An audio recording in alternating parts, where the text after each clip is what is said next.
Listen, I know it's not officially fall yet, okay? But we all know fall means Halloween, and Halloween is my favorite holiday. So I wanted to get started celebrating a little early this year.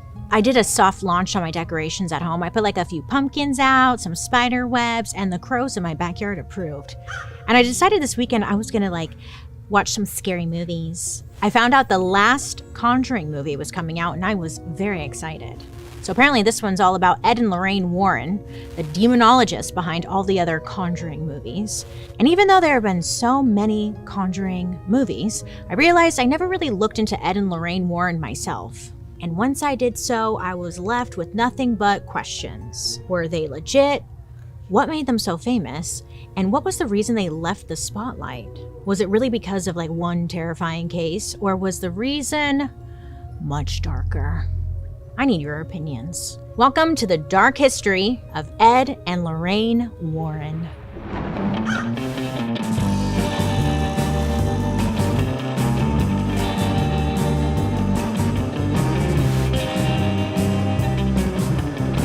Hi friends, I hope you're having a wonderful day today. My name is Bailey Sarian and I'd like to welcome you to my podcast, Dark History. Here we believe history does not have to be boring. It might be tragic, sometimes it's happy, but either way it's our dark history. Before we get into it, don't forget to like and subscribe. I'm always posting new content. And let me know what you think. I love hearing from you in the comment section. And at the end, we read comments. Yeah. Now, let's get into it. If you're watching on YouTube, you can see Paul came dressed as a ghost. And I love it. Paul, you look great. Ooh. And Joan, what are you? Oh, Joan came as a ghost hunter. Is your radar going off? Because there's a ghost right there behind us. I love it, you guys. Thanks for including me once again. Yay. Love the outfits. Anyhow, so, okay, Ed and Lorraine. Let's talk about their early days. So Ed Warren Miney was born in Bridgeport, Connecticut in 1926. Now, Ed said that he had experience with the supernatural, and it started when he was around 5 years old. According to his biography, it's titled The Demonologist, Ed claims that he grew up in a haunted house. He often had dreams where he would receive messages from dead relatives that he had never met. In 1927, his future wife, Lorraine Rita Moran, was also born in Bridgeport. Lorraine said that she had experiences with the supernatural, claiming that she could actually see the future. So in 1944, Ed and Lorraine met for the first time at a theater in Bridgeport, Connecticut, and it was said that they fell in love instantly. But at the age of 17, Ed felt a calling to serve his country. So he said goodbye to Lorraine and he went off to enlist in the Marines. But they kicked him out. They kicked him out because they found out his real age. He was 17. You can't be 17. You have to be 18. So he was kicked out. A little while later, he was allowed to join the Navy. But after only 4 months of deployment, an oil tanker crashed into the ship he was on, setting it on fire. Now, I guess Ed had managed to jump out of the boat to safety, and he was able to visit home on something called survivor's leave.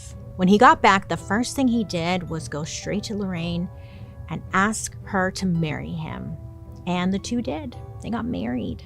So then Ed went back to the Navy to finish his service, and when he was done, he returned home to live the suburban life with Lorraine. In 1951, they even had a daughter together named Judy. But pretty soon it was clear that Ed was having a hard time adjusting to society. Instead of getting a typical job, Ed decided to go to art school. There, Ed discovered he had a very specific talent.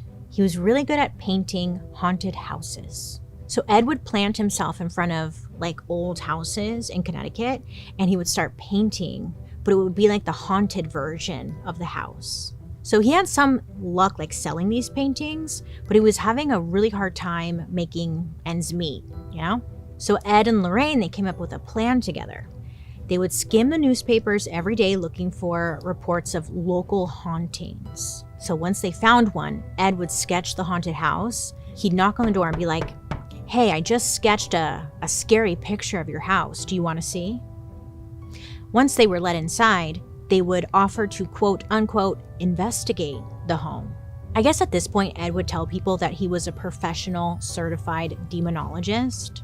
Now, demonologists are people who study the nature and power of demons. Now, technically, anyone can call themselves a demonologist. But in order to be like an official demonologist, you usually have to go through some kind of certification process with a religious institute. But Ed, he skipped that part. He was like, no, like, I'm a demonologist. I have knowledge on demons and stuff. I went to church. I understand what it is. I'm a demonologist. He was said to be a very loud, obnoxious, kind of cocky man, so no one really ever questioned his credentials. Plus, why would you? Because it's so random, right? Like, if someone's telling you they're a demonologist, I'd be like, oh, okay, yeah. Why would you lie about that? It's just so random.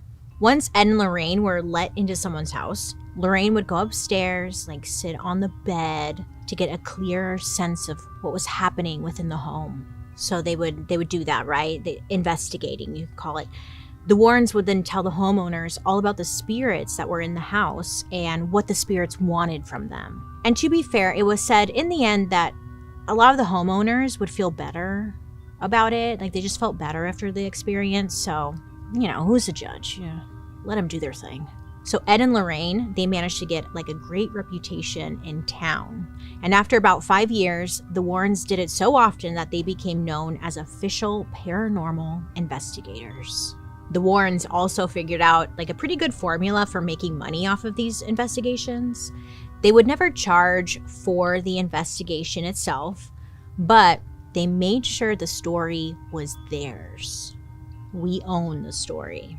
Then they would sell the stories from their investigations to the media, TV stations, screenwriters, anyone. They also capitalized on their haunted home visits by opening up an occult museum. Essentially, this was a display of haunted objects, tapes, and files from their investigations, all on display. You can go and look at it and be like, ooh, that's haunted. Oh no, that must be haunted too, spooky. Even though they were enjoying all this success, it wasn't until like 1970 that they got major press attention. They received a call from a terrified family, not because of an evil spirit, but because of an evil dog. If I had $1 for every time I said, I'll just order takeout tonight, I could probably retire. Yeah, delivery always sounds like, an easy solution until you see how much you're spending. Oh, yeah, are you paying attention? You kidding with those like service fees? Or you realize that your quick dinner actually took longer than if you would have just cooked something at home. Well, baby, listen, that's when I turn to HelloFresh. Yeah. Hey, did you know HelloFresh is America's #1 choice for home cooking? And this summer, they made their biggest upgrade yet. The menu has doubled, and you get bigger portions now. Ugh. Their new lineup is also healthier. They have high-protein meals and veggie-packed options that include 2 or more veggies. Plus, you can get steak and seafood recipes every week at no extra cost. Now, instead of wasting time and money on random takeout, I use HelloFresh and I get fresh, chef-crafted recipes showing up at my door. Dinner's easier, it's healthier, and it's ready on my schedule.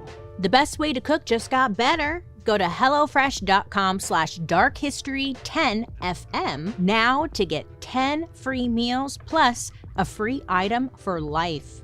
Damn. 1 per box with active subscription. Free meals applied as a discount on your first box. New subscribers only. Varies by plan. That's HelloFresh.com/darkhistory10FM to get 10 free meals plus a free item for life. In 1970, the Warrens got a call for a very unusual case. A young nursing student named Donna was living in absolute fear because her toy doll was acting strange. Now, this doll wasn't exactly the same as the doll in the Conjuring movies. It was more like a Raggedy Ann doll. They're these soft, stuffed fabric dolls with huge eyes, and they have like the red yarn hair, a very big smile plastered on their face. They're cute, they're simple, like the one Paul's holding. Oh, wait, she's over here. Did she move? Well, she's over here now. Like that. Well, I guess Donna had been given the doll by her grandmother as like a graduation gift. She's like, thanks. I could really use money though. But it's okay. She loved this doll and she had an attachment to her. At first, Donna said that she sometimes noticed the doll would sometimes be in a different position than when she left her. Like the doll had fallen over or like shifted slightly when she was out of the house. And it was like, okay, yeah, sure. It's a doll. Maybe she blew over. I don't know. It made sense. But then the doll would be in different locations. Donna would leave it on the couch, and then it would end up back in her bedroom with the door closed when she came home. And the doll would be found in positions it couldn't have fallen into. Like her arms and legs were folded, like, you know, when you're pissed off and you fold your arms and stuff. Well, that's how the doll would be like set up. Or she'd be standing up, the doll. Yeah, like a person. I'd be like, hell no, doll. Throw that right out my window. Hell no. But Donna's roommate Angie and even her friend Lou would notice these changes. Now Lou, it was said, hated this doll. He always called her evil and implied that like she was creepy. After that, Donna and her roommates found notes around the house that said things like, help me, or help Lou. Now, apparently it wasn't either of the roommates, so they were pretty freaked out. You know, so then one night, Donna is sleeping. She went Mimi's, sleeping in her bed, when suddenly she bolts up out of like a dead sleep. She looks around her room and apparently, allegedly, finds her precious doll covered in blood. No, thank you, Grandma. Why did you give me this doll? Murder doll? I don't know. Donna immediately thinks the blood belongs to like her roommates, but neither of them were hurt. That's when she's like, okay, this is a little too weird. It's getting creepy. I'm calling a medium. So a medium comes over. They do a seance. I don't know. I think that's what you do in a seance. They close their eyes and they talk to the spirits in the room. And this is when it's revealed that the doll is possessed by the spirit of a 7-year-old girl named Annabelle Higgins. Now, apparently Annabelle was murdered as a little girl in the same location where Donna's apartment was. I guess Annabelle had communicated that she liked being around the girls. But Lou, he was a different story. She hated his ass. Now, Lou wasn't at the seance when this was happening. He was over at his apartment sleeping alone. It was said after the seance, he started having like a really bad dream, almost like a night terror. And guess who makes an appearance in his night terror? Annabelle.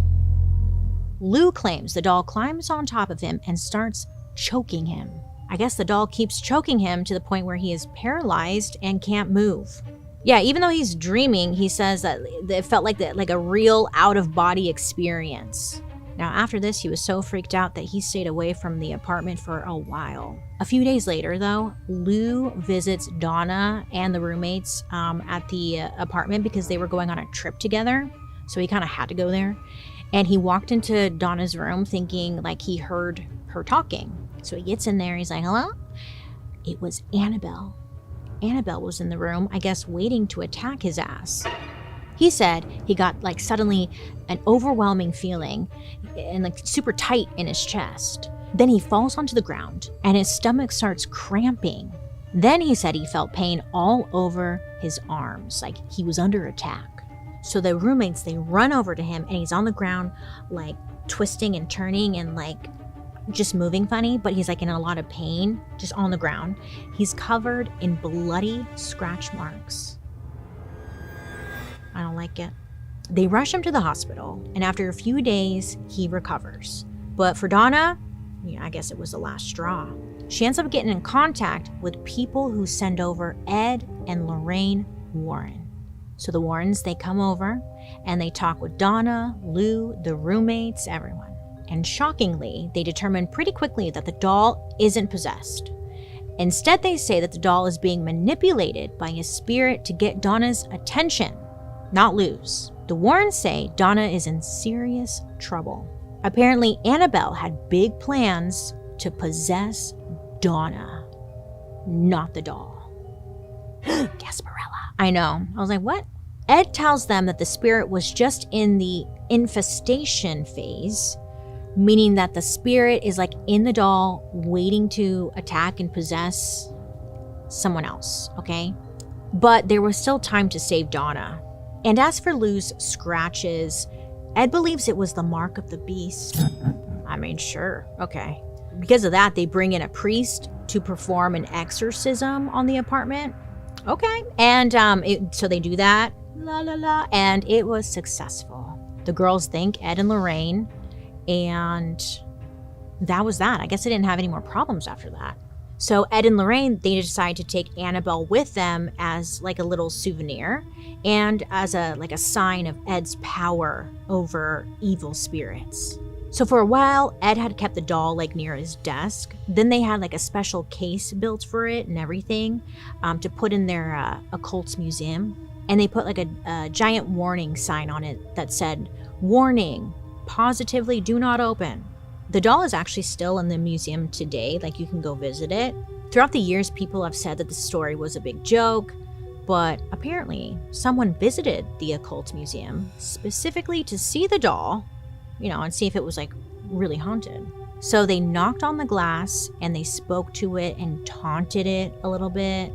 Like they're knocking on it. They're like, "Hey, little fucking redheaded little fucking bitch," whatever they say. "Hey, you little freckle fuck." And then, allegedly, on the way back home from the museum, the visitor got into a car crash. Yeah, and died instantly. Now, his girlfriend was in the car with him. She survived and said that they had been joking about the doll right before the crash. Spooky. That's probably why he wasn't paying attention. They were probably laughing about the doll. He wasn't looking at the road, Or it was the doll, I don't know. Now our next story is based on real murders that actually happened. And if the Warrens weren't famous before, they freaking blew up after this case. I'm talking about the Amityville Horror. So it's 1974, just a few years after the whole Annabelle incident happened. It's a Wednesday night in Amityville, which is like this little town on Long Island in New York. A bunch of regulars are sipping on beer in a little dive bar called Henry's. So I guess suddenly, like, a man bursts into the bar and screams like, "You gotta help me! I think my mother and father are shot." And, it's like, what? And right away, people realize the man who is screaming, his name is Ronald DeFeo Jr. He's a local. Everyone knew him. So they're like, "Oh my God, what?" And so people call the police like right away. So police and officers, everyone like shows up to the house. Officers walk into the house and immediately sense that something is off. So they walk around, they check the house, and while doing so, they find 6 bodies. Ronald's father, mother, and 4 siblings. They were all shot in the back of the head with a rifle. So the scene, you could say, is very bloody and gruesome. Yeah. So at first, Ronald's telling everyone like it was like a mob hitman had killed his family. He's going with that story for just a little bit of time, but it wouldn't take long for Ronald to crack, and he eventually confessed. He was the one who killed his family. Ronald told police that he slipped his family sleeping pills during dinner and then shot them in their bed while they slept. So he's arrested, right? Okay, yeah, you can't do that. Arrested, whatever. And then not long after, he's taken to trial. And he tweaks his story a little bit. He pleads the insanity defense, saying that the quote-unquote voices in his head told him to kill his family. Even though they never found, like, the motive for these murders, Ronald was convicted of second-degree murder. And people were really freaked out by this case because, again, like, no one could understand why Ronald did this until the following year. On December 18th, 1975, a new family moved into Ronald's old house in Amityville. It was George and Kathleen Lutz, as well as their 3 kids, Daniel, Christopher, and Missy. Now, they got this house for a steal, okay? It was discounted. They paid $80,000 for it, and they were like, hell yeah, it's a big house. It's like they're mansion owners now. I mean, yes, a whole family did get murdered into it, but like, that's old news, According to them, as soon as they stepped through the front door, they started to get that uneasy feeling, like something wasn't right. So they called up a local priest to come and bless the house, give it a little spring cleaning, some holiday cheer. So the priest shows up and he's going around blessing the house and sprinkling holy water everywhere as the family continues to unpack. But then he gets to one of the bedrooms in the house, and before he can even sprinkle holy water in this room, he hears, "Get out!" It was an evil voice saying, "Get out." So the priest, he panics. He's like, "Okay, I will. Bye." Because there's no one in the room. So I guess the priest keeps the incident to himself, but he tells the family hey, maybe just don't sleep in that room. Just leave it alone. So after he left, it was said that the house felt a little lighter. Things seemed good until changes started happening within the family. Apparently the family, they all started to seem more tense and moody. And after just a few days, everyone's personality started to change for the worst. The dad, George, he also caught a chill, meaning he was freezing cold all of the time. He started spending most of his time near the fireplace, trying to just stay warm. He also stopped taking showers or keeping up with any of his hygiene. And he was battling insomnia. I guess he would wake up every night at exactly 3:15 a.m. I mean, even if he was in a dead sleep. The mom, I guess she also seemed to be falling apart. She was sick all the time and had a hard time leaving her room. It was said there was this one night where George woke up. He wakes up. He looked over and he saw his wife levitating over the bed. Yeah, I don't know. I would think that would be enough. She was levitating over the bed. George felt like he was losing his mind, so he didn't know whether it was real, was it fake? I don't know. George said he was having night terrors. One time he woke up and turned to Catherine, but when he looked at her, it wasn't Catherine. It was a 90-year-old hag, a scary, scabby old woman. Around the same time, the family also noticed a strange ooze that was appearing in places. It was almost like a jello-like substance that would appear on surfaces and slowly seep out of the walls. I don't know. I mean, okay. Then the family started noticing smells in the house that came from nowhere. Yeah. Someone was farting. It was said in the bathroom, black stains that looked like mold appeared in the toilets. Sounds like a personal issue, really. Catherine said no matter how much she cleaned, she could not get rid of these stains. They just kept coming back. And similar black stains would also appear in places that just would not make sense, like on ceramic figurines in the home. The family also reported hearing doors slamming shut for no reason. It was just a freaky situation. Everyone was on edge. Now, the whole family reported that they felt like someone was in the room with them at all times. Someone was watching, even if they were alone and it was just them. It just always felt like someone was there. Ugh. I know at this point, my ass would grab my tent. I would go outside, set up my tent, and I would just live there from now on. But that's okay, really, shut up. It's not about you. The Lutz family said that, they tried to call the priest to have him come back, help him out, but every time they tried to call him, the phone would not connect. So finally, the family decided to handle things the best that they could. They each held a crucifix or rosary and walked through the house saying the Lord's Prayer. It was said as soon as they did that, the house filled with voices screaming at them to stop. They said this was the final straw. I don't know, I think your wife levitating. That would be a final straw. Maybe, I don't know. But this was the final straw. So the Lutz family, they immediately jumped into the car and they drove to Catherine's mother's house. Now, they left behind pretty much everything they owned.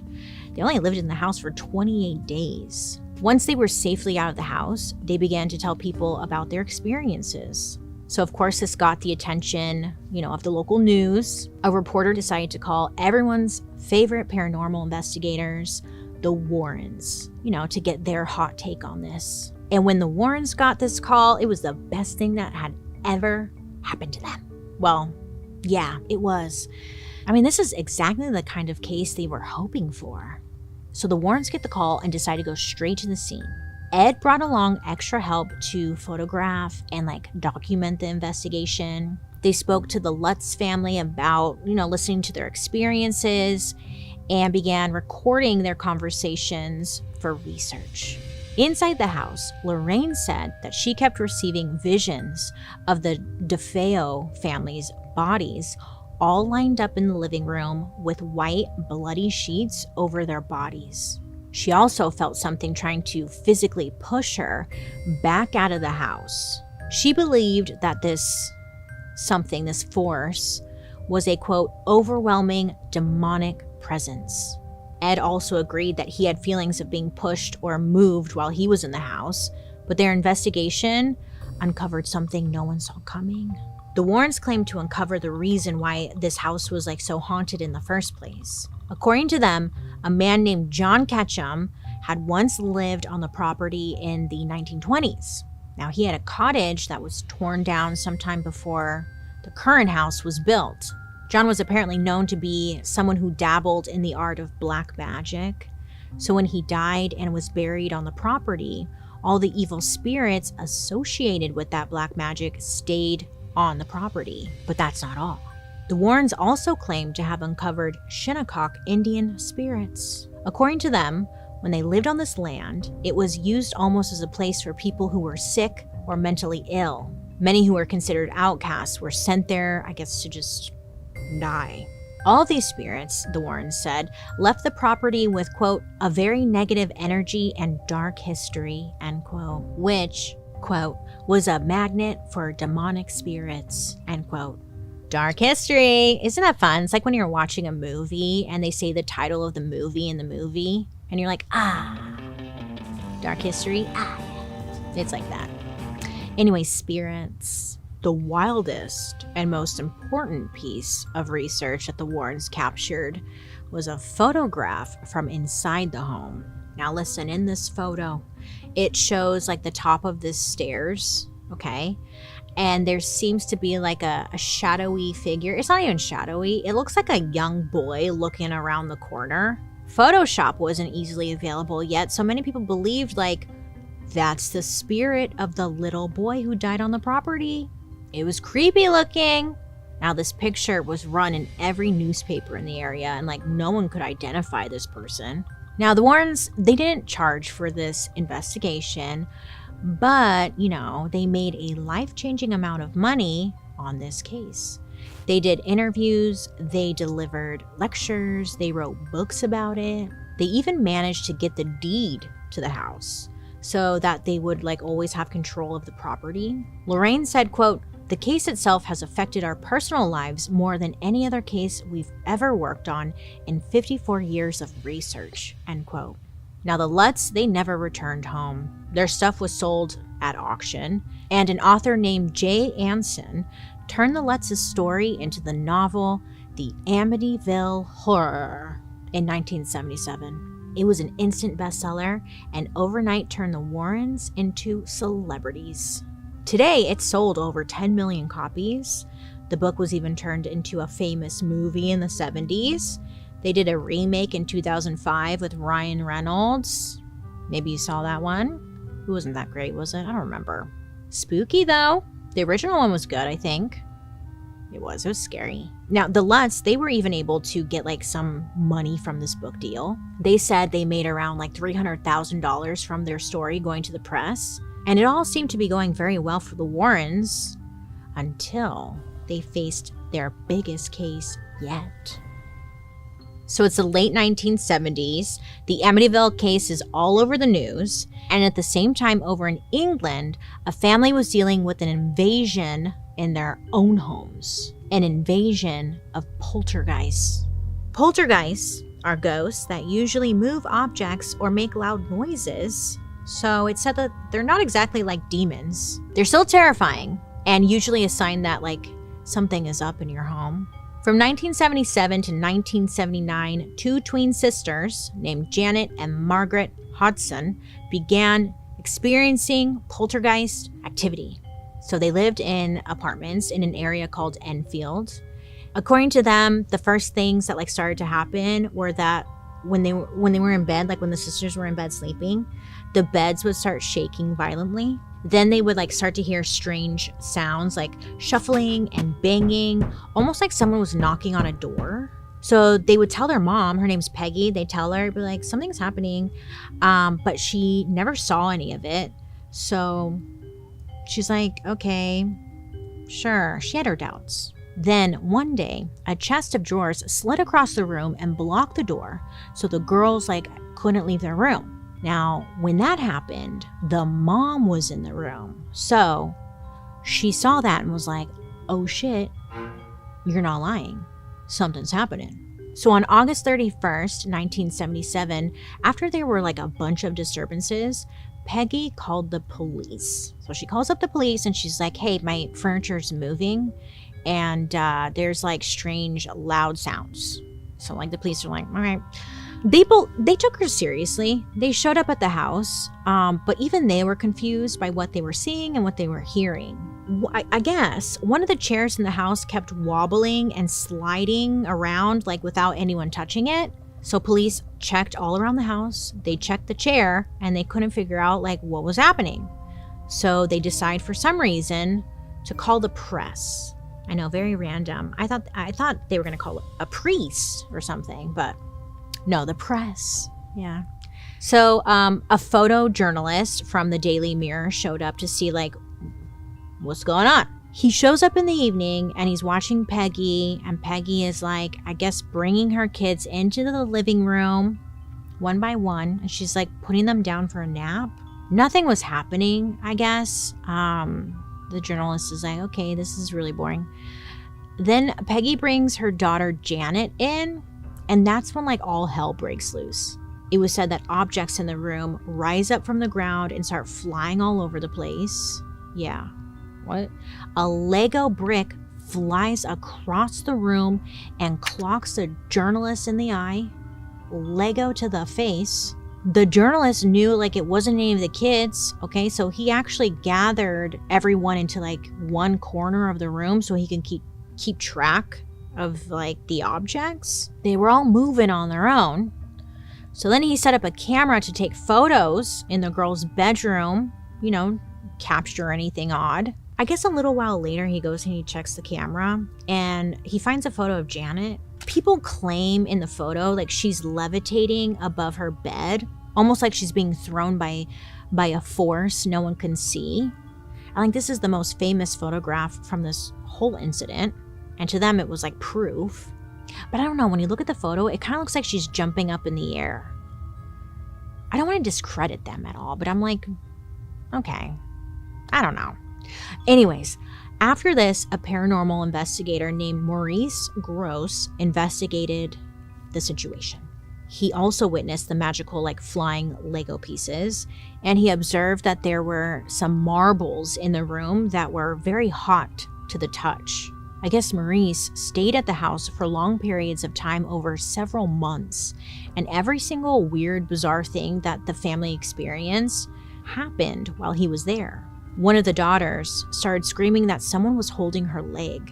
So Maurice, I guess, tried to pull her and like she didn't move. Something was holding her back. Maurice even saw Janet go through violent trances. But it wasn't just Maurice, like multiple witnesses from the neighborhood claimed that they saw this as well. Janet said, quote, "The lady saw me spinning around and banging against the window. I thought I might actually break the window and go through it," end quote. Ugh. Sounds painful. Now, apparently, when girls are at the quote-unquote cusp of adolescence, the poltergeist activity can get way worse. I know, it's a thing. So apparently, like after Janet got her period for the first time, things got even darker. Which is so awkward, because when you get your period for the first time, like, it's already an awkward time, and now, like, everyone knows, plus, like, now spirits are attacking you. Jeez. Rough. Poor thing. I guess Janet started, like, talking in a deep, gruff voice. It was said almost like an old man who smoked his whole life. You know, that's how she was speaking. And she claimed to be speaking for a dead man named Bill Wilkins. Now, Bill, I guess, lived in the same apartment years before. And I guess he died or something. Now, we have record of all this because there were voice recordings from the house. Maurice even called for backup so someone not in the world of, like, paranormal activity could be a witness. So Maurice called his brother, Rich. He's like, bro, you gotta come over. This shit's wild. So Rich comes over. He talks to Janet, who was claiming to be Bill Wilkins. So Rich was like, okay, let me talk to you, Bill. And, like, started asking him questions through Janet. So Bill was dead. Okay. So Richard asked Bill about his death. And Bill, again through Janet's body, responds, quote, I had an hemorrhage and I fell asleep and I died in a chair in the corner downstairs. And then he added, quote, I'm invisible, so I'm a G-H-O-S-T. There was no way for Janet to know any of this information, so it was a huge turning point in this whole case. By the summer of 1978, tons of paranormal investigators show up to try and help, including Ed and Lorraine Warren. But when they showed up, apparently they were turned away immediately.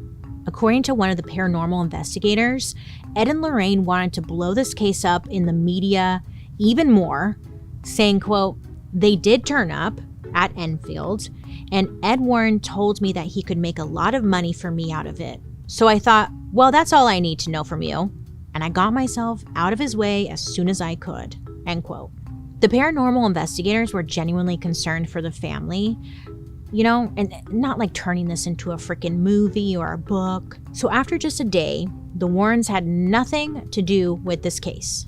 Now, thankfully, about a year and a half later, the activity just stopped out of nowhere. Yeah. The family was traumatized by what happened, but they were able to move on with their lives. The incident became known as the Enfield Poltergeist, and it's one of like the most documented paranormal events in modern history because it lasted so long. It lasted a long time, almost 2 years. A little side note, I read that later on the sisters eventually admitted to like making some of the story up. Yeah. So who knows how long like it actually lasted. Yeah, sorry. I don't know. Some of it could be very real. The Legos, I think, yeah, that's, yep. Now, for some reason, even though Ed and Lorraine were turned away from the case, like they're still associated with it. I think, and that's how I think they wanted it to be. I mean, any chance he got, Ed would take partial credit for the Enfield Poltergeist investigation. A lot of people in the paranormal community thought that Ed and Lorraine were fakes, frauds, phonies. And in my opinion, like this was the beginning of the downfall of the reputation of the Warrens. Before, they seemed like legit demonologists, but to others, they were kind of appearing to be like just media whores, you know what I'm saying? For years, the Warrens made money off their like most famous case, the Amityville Horror. Within the paranormal community, there were whispers that something was off with that case. But again, like there was lots of evidence, so no one really questioned anything publicly. But then in 1988, those rumors were confirmed to be true. So the DeFeo murders were real. An entire family was murdered by Ronald DeFeo Jr., but Ronald's attorney, his name was William Weber, he fessed up to something shocking. William, the attorney, met with the Lutz family after they already lived in the Amityville home. The Lutz family told William that they wanted to create like this big elaborate story about their home being haunted to like make money. So they invited Jay Anson, the man who would eventually write the famous Amityville horror novel. They called him up. They had dinner together. I guess they got, they had some wine, they're drinking, and they like started to take random things that happened in the house and turn them into like terrifying ghost stories.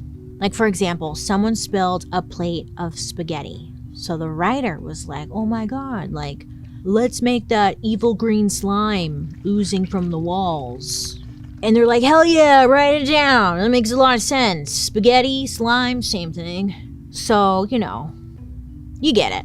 So William knew that the story wouldn't sell without like Ronald's help. So he pretty much used his power as a lawyer to convince Ronald to go for the insanity plea at trial and say that voices were telling him to kill his family. Ronald said William wanted to, quote, make the story more attractive for possible book and movie contracts, end quote. And, quote, he told me I had to do this. He told me there would be a lot of money from book rights and a movie. The whole thing was a con, end quote. So where do the Warrens come in on all of this? Well, I guess they were like supporting everything the Lutz family said and even kind of making stuff up to make it more believable. Remember how Ed said that the Shinnecock Indian spirits were haunting the property? Well, no one could back up that claim. The Montucket tribe of Long Island even reached out to ABC News to confirm that there was absolutely no record of burials at that house, the location. It was completely made up. And remember the famous photo of the little boy on the stairs inside the Amityville house? Well, many believe it's actually a grown man in glasses kneeling down behind a staircase. Christopher, one of the Lutz kids, said his dad was, quote, a professional showman, in my opinion. And, quote, I just feel as though we're being exploited, end quote. So this all kind of made Ed and Lorraine look like not very credible, like a joke. So Ed Warren, he ended up passing away in 2006, and Lorraine went on to do many interviews with the media in order to protect their legacy. But as the years go on, even more like stuff had came out about them. In 2017, a woman named Judith Penny spoke to the media. So Judith talked about how she was around for almost every single investigation that the Warrens did. She was the woman in the background that like no one really acknowledged. Yeah, you get it. Most people knew her as the girl who ran the Warrens Occult Museum. According to Judith, the truth was she was more than that. Ed had groomed Judith from the time she was 15 years old. I guess at one point, Ed was a driver who would like make deliveries to the high school she was attending, and that's how they met. One thing led to another, and Judith moved in with the Warrens in 1963. She lived in an apartment they built for her above their house. Ed and Lorraine's daughter even confirmed this, saying they took her in because she had nowhere to go. The truth was, this wasn't charity. Judith was Ed's girlfriend. Yeah, Ed would alternate between spending nights with Lorraine and then with Judith. She was 15 and he was 37. Disgusting. In 1963, Judith was arrested after the local police got a tip about her relationship with Ed. I know, I was like, why was she arrested? Connecticut's laws at the time prohibited an unmarried minor from cohabiting with a married adult. In other words, yeah, that's kind of, it's backwards. So she gets arrested. She spent one night in prison in Bridgeport. The police wanted her to admit to the affair and sign legal documents. And I guess when she didn't cooperate, she was court ordered to report to a delinquent youth office for a month. Ed would pick her up from school and drive her to these meetings. This is something allegedly Lorraine knew about and didn't seem to care about. The only time Lorraine cared about anything was in 1978 when Judith found out that she was pregnant with Ed's child. Now this was like at the height of the Warrens' Amityville horror fame. According to Judith, Lorraine forced her to get an abortion. She said, quote, they wanted me to tell everyone that someone had come into my apartment and raped me, and I wouldn't do that. I was so scared. I didn't know what to do, but I had an abortion, end quote. Like I said, Ed died in 2006, so he never publicly addressed these claims. but Lorraine was extremely protective over her husband's image. I mean, Lorraine was a consultant on the Conjuring movies, she had to protect the family business.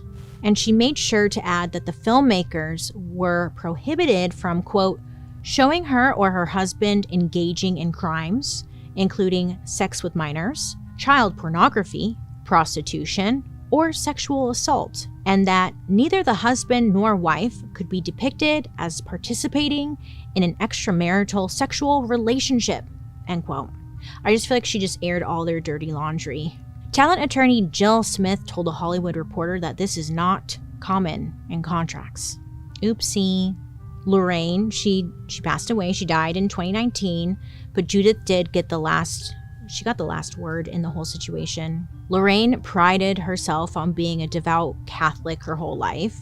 Judith's response was, quote, her real God is money, end quote. What a ride, huh? Spirits, ghosts, sexual predators. Ain't that something, huh? Movies. They're never true, right? Yeah. I don't know. I think at the end of the day, Ed and Lorraine were really good salespeople.